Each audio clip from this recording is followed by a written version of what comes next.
africaine est en réalité en panne. Ou plus exactement, les grandes décisions qui ont été prises depuis sa création en 2002 à Durban, en Afrique du Sud, restent dans les tiroirs. L'Union africaine a décidé de créer une banque centrale. Celle-là, elle n'a jamais vu le jour. Elle a décidé d'un fonds monétaire. Il n'est pas mis à jour jusqu'à maintenant. Ils ont prévu une banque des investissements africains. Celle-là non plus n'a pas encore vu le jour. Et le projet de libre-échange, alors celui-là, ils ont chargé le président du Niger, Mahamadou Issoufou,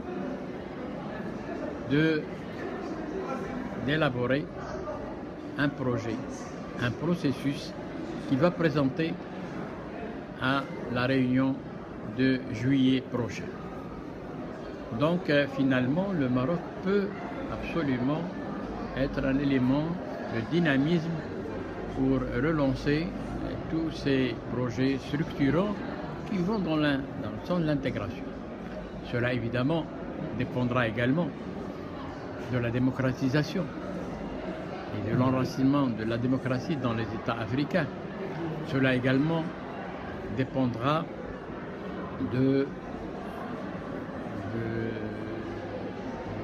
la modernisation de la solidarité ancestrale qui existe en Afrique, mais qu'il faut moderniser. Et cela également veut dire que la stratégie que préconise le Maroc, celle de la coopération sud-sud, aille de l'avant. L'un des problèmes qui se pose à l'Union africaine, c'est qu'elle a 54 États qui sont membres des Nations Unies et il a un État, la race, qui n'est pas membre des Nations Unies. Et si on considère que l'affaire du Sahara est inscrite à la commission 4 de l'Assemblée générale des Nations Unies, elle est inscrite dans le cadre des zones non autonomes. Donc ce n'est pas encore un État.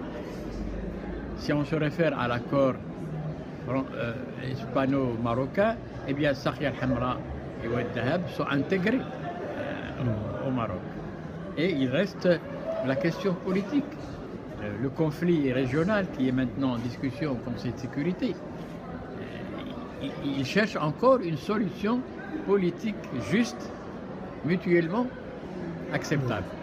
Donc l'OUA a un État en son sein qui n'est pas un État. Et comment faire? Moi je pense que le sommet africain, dans le cadre de l'article 6 et de l'article 7, concernant le poids et le pouvoir des chefs d'État, ils peuvent absolument, si l'expulsion est malvenue pour l'Algérie, donc il faut aller dans le sens de convaincre la race de se retirer en attendant que l'affaire soit réglée au Conseil de sécurité.